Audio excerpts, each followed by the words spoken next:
Vamos ver aqui, Vingadores, como os Supremos influenciou o cinema, mais ou menos. O trailer de John Classic. Eu não manjo nada de herói, então vamos ver o que ele vai falar. Então, Guerra Civil tá aí. Alguém tá empolgado? Eu tô empolgado. A Marvel conseguiu transformar seus personagens relativamente obscuros em uma das maiores franquias de todos os tempos no cinema. Tornou eles famosos, íntimos Eu sou o maior self-insert de todos, né? Eu sou o narrador. e carismáticos. E agora vai fazer eles se espancarem por 2 horas e meia. Porque essa é a magia do entretenimento. Como você provavelmente já sabe, Guerra Civil é inspirada na mega saga de 2006, liderada pela minissérie do Mark Millar. Mas é claro, Guerra Civil não é a primeira HQ do Millar a inspirar o universo Marvel na tela grande. Muito do que ele é hoje, o cinema deve aos Supremos. Com a linha Ultimate, o universo Marvel era reinventado para novos tempos e uma nova geração. Olhando para trás, por um ponto de vista atual, acho que a melhor HQ da linha foi mesmo o Homem-Aranha Ultimate, que modernizava o superficial e se mantinha fiel à essência do personagem com um roteiro esperto e sensível de Brian Michael Bendis. Mas em seu tempo, era a versão Ultimate dos Vingadores, que era a mais badalada, a mais impressionante e a mais ousada. Tão ousada que já não lhes bastava. Mano, tu não tem um super-herói preferido? Não. É tipo, gosto do Batman, mas... Entendeu? Não tenho um herói preferido. Eu nunca tive, tipo... Eu assisti Jovens Titãs, eu assisti Liga da Justiça, eu assisti... mas heróis nunca me pegaram, mas eu não desvalorizo não. Eu não sou hater, igual o povo fica zoando. Eu sou hater dos sistemas da empresa. Mas tipo, o Thor, eu gosto do Thor. Eu já li algumas HQs soltas do Thor. Umas graphic novels fechadas, entendeu? Heroína mais gostosa? Ah, não sei. Pô, a Tempestade é muito boa. Mas a Vampira, essa aí é só pro... Só pros com... só pros que tem problema mental, né? Eu posso consertá-la.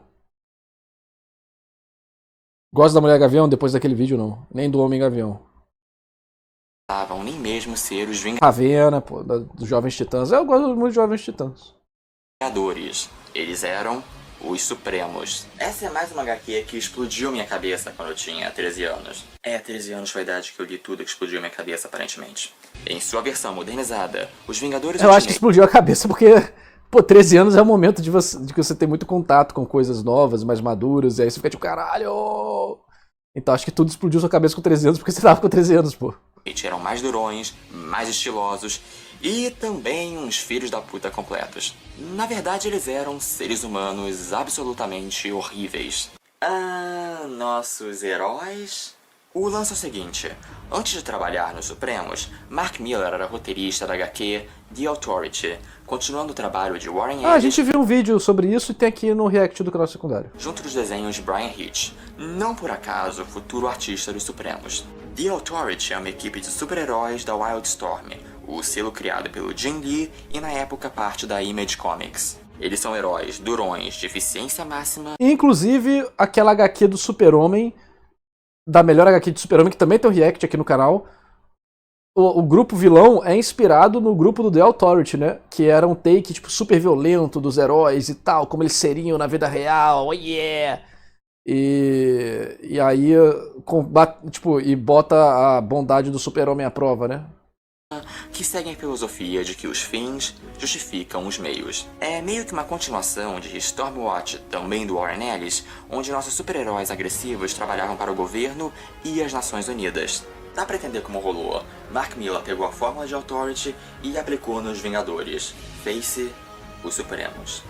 E claro, quando a série começou em 2002, ela refletia um Estados Unidos bem diferente.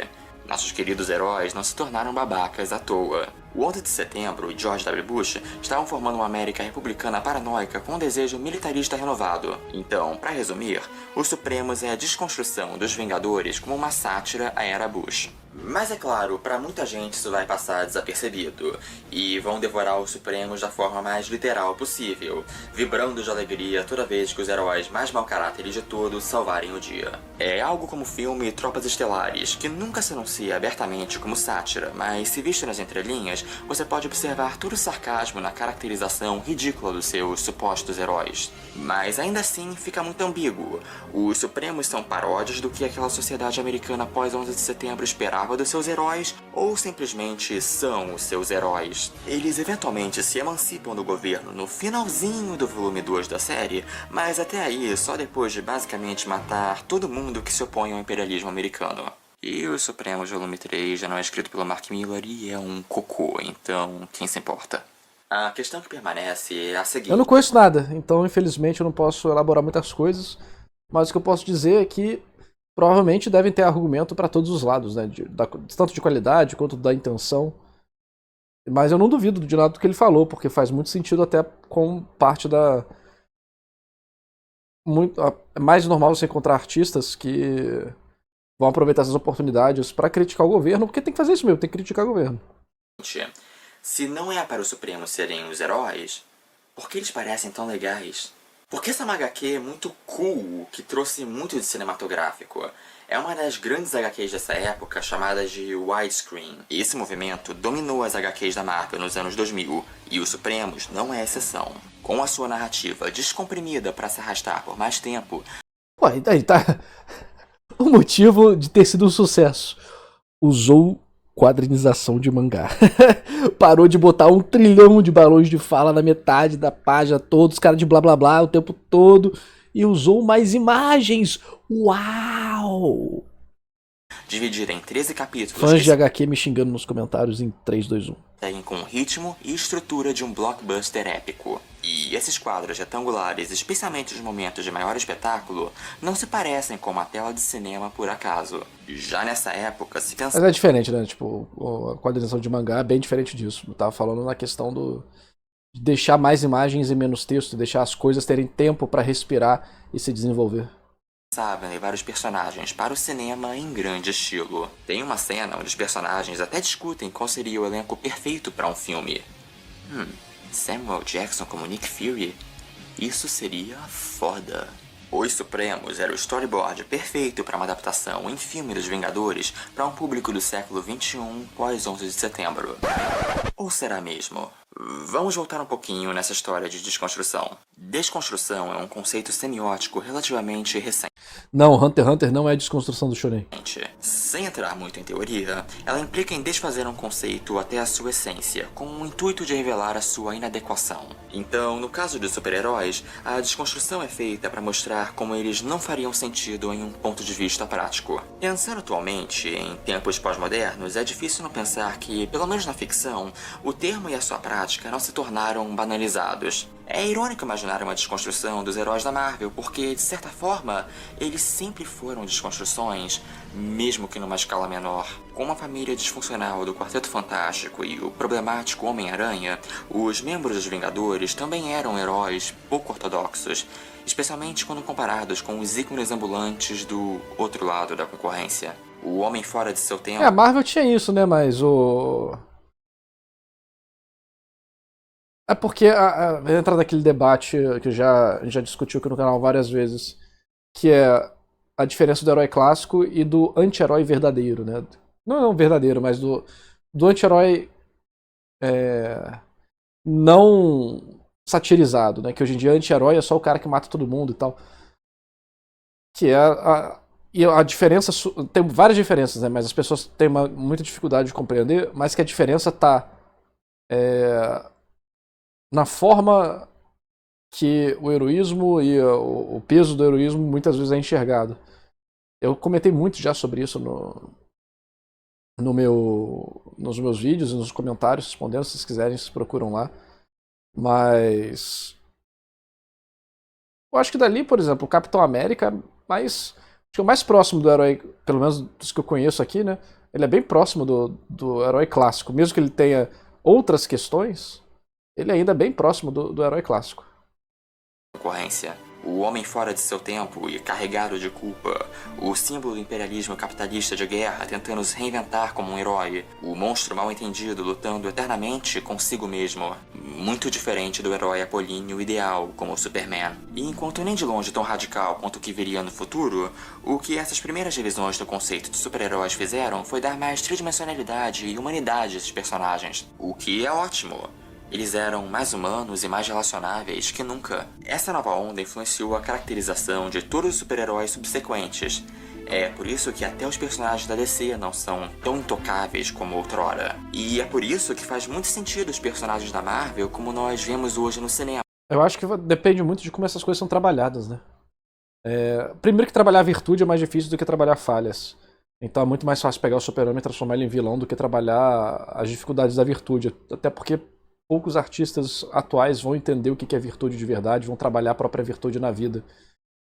Enquanto você pegar não só os artistas, não estou falando dessa época dos Estados Unidos não, mas pegar os artistas clássicos mesmo, né, do iluminismo para trás, vamos dizer assim, principalmente antes do iluminismo, ou artistas mais clássicos durante o iluminismo, você vai ver que existe um trabalho artístico que não envolve só o material, mas também envolve a progressão intelectual e espiritual do artista, uma forma de manifestar conceitos transcendentais no que ele está fazendo.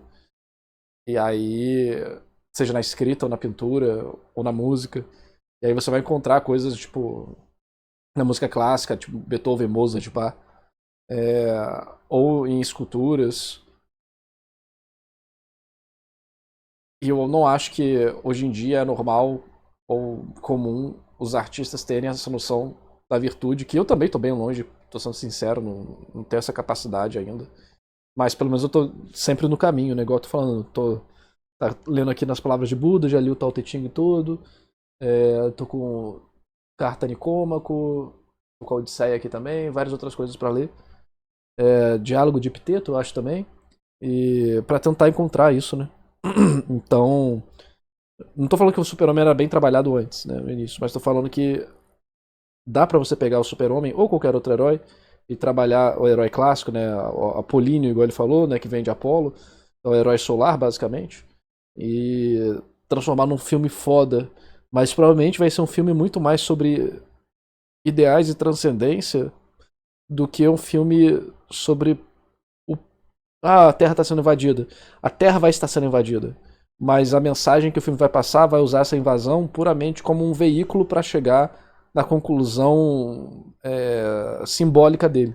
Enquanto o Vingadores não tem conclusão simbólica. Ele é feito para ter conclusões práticas. Não quer dizer que é pior. Funciona. Mas se você tentar fazer isso com o Super-Homem da vida, eu acho que vai ter muita chance de dar errado. Ou vai ficar muito mais difícil de fazer. Porque o que pode fazer esse tipo de herói impactar é exatamente questões difíceis de se trabalhar, que botam em risco a sua identidade e a sua autopercepção como pessoa boa.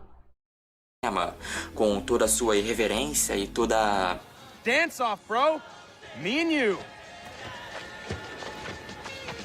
Eles são super-heróis moderninhos por excelência, desde os anos 60, quando desde então Stan Lee já narrava suas histórias com um senso de humor brega, mas adorável. E isso espelhava muito na caracterização dos personagens. E aí você passa 50 anos sofisticando esse conceito e o que nós temos é... Alright, hey. Alright, good job, guys. Let's just not come in tomorrow. Let's just take a day. You ever tried shawarma? O toque Marvel. E agora voltamos para os Supremos e para os dias de hoje. Como eu disse, o fato é que ficamos obcecados demais com a desconstrução, especialmente nos super-heróis, ao ponto que isso se tornou banalizado. Será que tem como fazer uma boa história com o herói lunar? Claro que tem. Inclusive o Japão é especializado nisso, visto que no Japão o deus do sol não é um deus, é uma deusa, Amaterasu. O povo, a Terra do Sol Nascente, tem seus homens, culturalmente, homens lunares. Que doideira, né? Muito. Cara, o mundo é muito foda. Super-herói. Inclusive, o próprio Midori de Boku no Hero é um herói lunar, se você pegar pra verificar. Então, Mas Boku no Hero não é exatamente o melhor dos exemplos por causa dos problemas da história. Mas você vai ver que é bem comum no Japão o protagonista ter muito mais características lunares do que solares. Em shonen, coisas do tipo. Não que só tenha isso, só tenha o outro, mas você encontra mais por aí. A gente já teve um vídeo falando sobre isso, né? O que é o herói lunar? O Zarafi procura narrativando herói lunar. Vai ter um react meu de um canal chamado Gnose Games. Ou, não, era o Mangá Etnon, que é os caras que falam sobre simbolismo em jogo, em mangá e coisas do tipo. Os se tornaram tão revisionistas que deixaram o faroeste comendo poeira. E ainda assim, até hoje nós não superamos aquela outra HQ. Estamos realmente tão interessados em desconstruir o mito dos super-heróis? Ou isso não seria apenas uma insegurança por parte dos criadores e leitores, no fundo apaixonados demais pelo gênero para desapegarem, mas com vergonha dele? E então buscam uma legitimidade artística que acham que vai ser encontrada apontando as suas óbvias inconsistências em relação ao mundo real. Pensa em quantas HQs do Mark Millar não são alguma vertente de desconstrução do gênero, alguma busca... É porque o público busca isso também, né? Senão ele não tava fazendo mais se não estivesse vendendo. É porque o público, ele perdeu os heróis. As figuras heróicas do público foram destruídas. A partir do momento que você não tem heróis, você não tem o ideal para seguir. A partir do momento que você não tem o ideal para seguir, você não tem superação ou sacrifício. Porque você não vê onde você pode chegar. Então a importância dos heróis antigos era mostrar que você poderia chegar lá. Se Hércules conseguiu, eu também consigo. Mesmo que não fosse literalmente isso, ou que você realmente conseguisse. Mas você teria o incentivo, a motivação, o caminho, uma ideia para trilhar aquilo e se superar, seguindo o motor e não necessariamente o destino. Então, a partir do momento que a sociedade destrói seus próprios heróis, esse é o primeiro passo para ter o colapso social que está acontecendo nos Estados Unidos, no Brasil e muitos países ocidentais que transformaram todos os heróis em culpados por grandes crimes. E aí, quando você não tem esses ideais transcendentais, pessoais, étnicos, culturais e até nacionais, a sua identidade como parte do grupo começa a ser fragmentada. E aí o que acontece, manifestado na arte, né, na arte de consumo popular, vai ser, por exemplo, as pessoas buscando heróis que deixam todas as virtudes heróicas de lado e mostrem que eles são como eles são, para tentar apaziguar um pouco da culpa interna que a sociedade sente como um coletivo de ser extremamente desconectada das outras pessoas e não se sentir parte de lugar nenhum, mesmo estando naquele lugar. Enquanto antigamente você ia ter alguns ídolos reais, não ídolos pop, ídolos de coisas do tipo, que hoje em dia servem como substitutos toscos e superficiais dos ídolos reais de antigamente, que por exemplo seriam esses heróis ou alguns mitos e histórias grandiosas que serviam para enaltecer os caminhos corretos da vida, né, os caminhos de melhoria e de virtude e do bem, de fazer o bem, né, principalmente para as pessoas em volta de você e para quem você pudesse. Não por obrigação, mas porque é o certo a fazer. E aí, hoje em dia, você tem esses ídolos falsos, que é tipo, ator dando pitaco em política, em economia, artista pop. Mano, cala a boca, cara. Cala a boca. Tá ligado? Por isso que eu também não falo sobre isso. Cala a boca, narrador. Quem é você? Então, eu sei o meu papel. E esses outros artistas deveriam também. Né? Então, eu dei esse exemplo porque as pessoas, de fato, tipo, fazem o que um ídolo manda. A pessoa compra o produto que é recomendado. A pessoa compra o produto porque viu o Cristiano Ronaldo na propaganda. A pessoa vota em quem a atriz de Hollywood falou para votar. Isso é bizarro, não faz o mínimo de sentido. Mas é a distorção do conceito do ídolo para as coisas mais fúteis e rasas que existem. E aí acontece, tipo, não que essas histórias sejam ruins como histórias. Inclusive, se elas fossem ruins, elas não venderiam. Mas você vê que os temas procurados pela sociedade envolvem exatamente essa sensação de estamos perdidos. Os próprios heróis estão perdidos. E aí? Quem vai nos salvar? A resposta para a maior parte dessas pessoas é ninguém, nem eu mesmo. E por isso eu não vou nem tentar. Aí você tem essa epidemia de vários problemas comportamentais, sociais, de perspectiva de vida e futuro, que não vem do nada, né? Vem de um sistema educacional falido, ineficiente, vem de mudanças econômicas e a maior parte da população não tem nem consciência de como fazer finança básica e ficar à mercê de coisas terríveis como inflação, como um não entendimento de como juros funciona, de como bancos se aproveitam das pessoas, de como governos se aproveitam das pessoas, ficam perdidas e se ferrando, cada vez mais dependentes de todo tipo de auxílio, e a partir do momento que você fica dependente, você vira um escravo. E aí você perdeu você estava perdido, e aí você, por estar perdido, sem perspectiva, e nem você vai se salvar, você troca sua liberdade em prol da sua segurança. E aí no final, você acaba sem liberdade e sem segurança, porque você virou um escravo. De subverter as convenções estabelecidas. Vamos revisar. E se os super-heróis fossem supervilões? E se as pessoas comuns decidissem bancar o super-herói? Viu? E se o Superman fosse comunista? Viu? E se o Batman fosse Coringa? Viu? E se houvesse um conflito para transformar os super-heróis em agentes do governo? Viu? E se os super-heróis fossem agentes do governo? E aí? Mais cínico Tudo isso aí representa tudo o que eu falei. significa mais adulto. Ou, no mínimo, nos faz nos sentir mais adultos. Precisamos tanto achar novos significados nos super-heróis que nós esquecemos que eles sempre significaram muita coisa.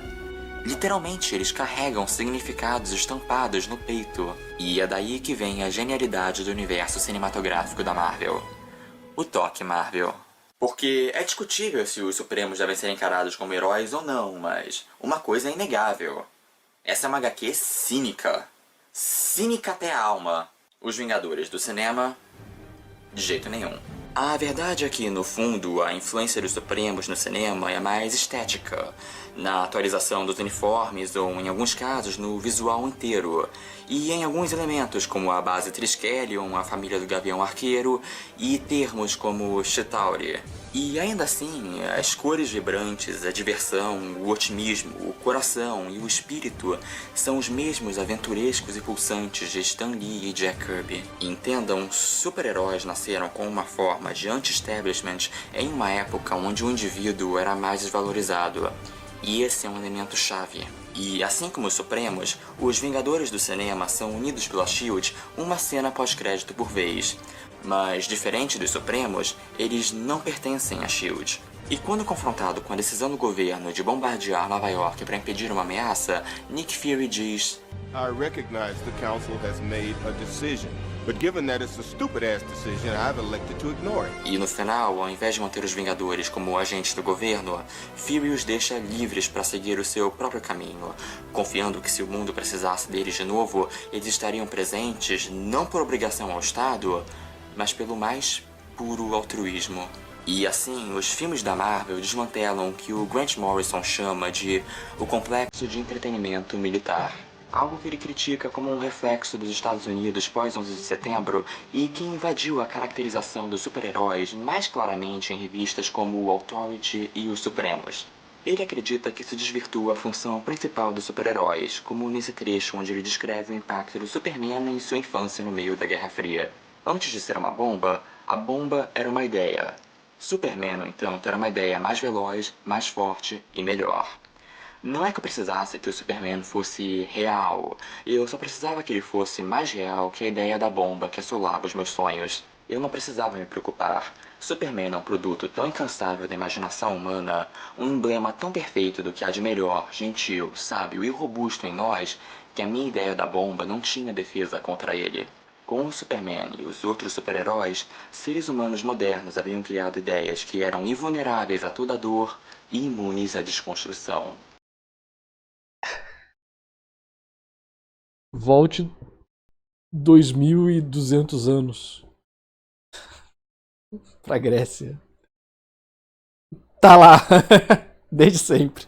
Os filmes do Marvel Studios não são perfeitos, é claro. Eles podem faltar peso e alguns deles são bastante derivativos, entre outras falhas. Mas em um mundo onde o próprio Superman se tornou vítima de tentativas cínicas de Não, nem fala. realismo, são esses filmes, os coloridos, vítima de tentativas cínicas de realismo, são esses filmes, os coloridos, família e cheio de piadinhas filmes da Marvel que estão carregando o verdadeiro legado dos super-heróis. Que são a ideia mais real que a bomba. Fantasioso? Talvez. Mas é a fantasia que nós precisamos. Nós não precisamos do Hulk covarde, imaturo e canibal. Nós precisamos do Hulk sempre dedicado ao autocontrole e em transformar o seu monstro interior em uma energia positiva. Nós não precisamos do Tony Stark eternamente alcoólatra e obcecado por excessos. Precisamos do Tony Stark que tenta enfrentar os próprios excessos e que está sempre em busca de redenção. E nós não precisamos do Capitão América, casca-grossa, preconceituoso e que se recusa a deixar de ser um velho de 90 anos num corpo de 30. Precisamos do Capitão América humilde, determinado e carismático, que tenta se adaptar à sua nova realidade. Porque nós não precisamos do filme Desconstrução dos Vingadores. Nós precisamos do filme dos Vingadores. Algumas ideias são mais poderosas se deixadas intactas. Tudo bem que... Pô, ele foi falar isso, aí veio o Vingadores Ultimato, aí tem o Hulk deprimido. O Thor viciado em Fortnite. Até os Vingadores viraram vítima do negócio, cara. Oi pessoal, é aquele momento simpático onde eu peço que você curta o vídeo, inscreva-se no canal, comente aqui o que você fez. Cara, eu achei o vídeo interessante, pô. Gostei. Vídeo bacana. Assim, obviamente, eu não conheço nada de super-heróis, então talvez uma informação ou outra possa passar por mim, ou despercebido, ou ter algum elemento que seria legal incrementar e eu não conheço, então vou deixar pra vocês fazerem isso nos comentários aqui do YouTube. Mas vídeo legal, achei bem interessante, deu pra discutir algumas coisas interessantes também. Parabéns aí pelo John. A gente já viu alguns vídeos dele, tem alguns vídeos que eu gosto muito, outros que eu discordo, mas eu achei... Os roteiros dele, em geral, são muito, muito interessantes. E esse vídeo aqui também, em especial, eu achei que foi muito bom. A edição também foi bem gostosa, ele trouxe várias imagens aqui sobre os acontecimentos, as musiquinhas legais também. Dá pra ver que ele de fato consome, né, esse tipo de coisa, que eu acho que por mais que tem gente que não discordo do que ele falou, sei que e tal, acho que um problema muito grande que acontece hoje é que tem muito criador de conteúdo, seja grande ou pequeno, individual, de empresa, que não consome o conteúdo que tá fazendo, e aí ele só fala o raso do raso. Eu prefiro ver algo profundo que eu discordo do que algo raso que eu concordo, mas eu sei que isso é uma perspectiva que poucas pessoas têm. Mas, então, esse é o mérito que eu não pode tirar do John, pô. Ele realmente consome sobre o que ele tá falando, as coisas que ele tá falando. Então isso é bem legal. Parabéns aí ao vídeo do John, gostei muito. Pena que a Marvel discorda. Nos últimos filmes dos Vingadores eles meteram umas desconstruções da desconstrução ali, ficou meio complicado, né? Mas foi os filmes da Marvel foram um sucesso porque eles eram bons. Não eram filmes profundos, mas eles eram bons. Entretia, era divertido. Olha pra cá, porque a câmera fica aqui, mas eu botei ela aqui, entretia. E às vezes é isso que você precisa. Entendeu? Eu acho que o único problema é que muitas vezes hoje em dia só tem isso, não tem o resto. Só tem o entretenimento básico. Não tem o entretenimento que te ajuda a elevar. Algumas histórias de Supremos X-Men Ultimate parece o anime Pique Kaifuku, meu Deus. Tenso. Bom, muito bom.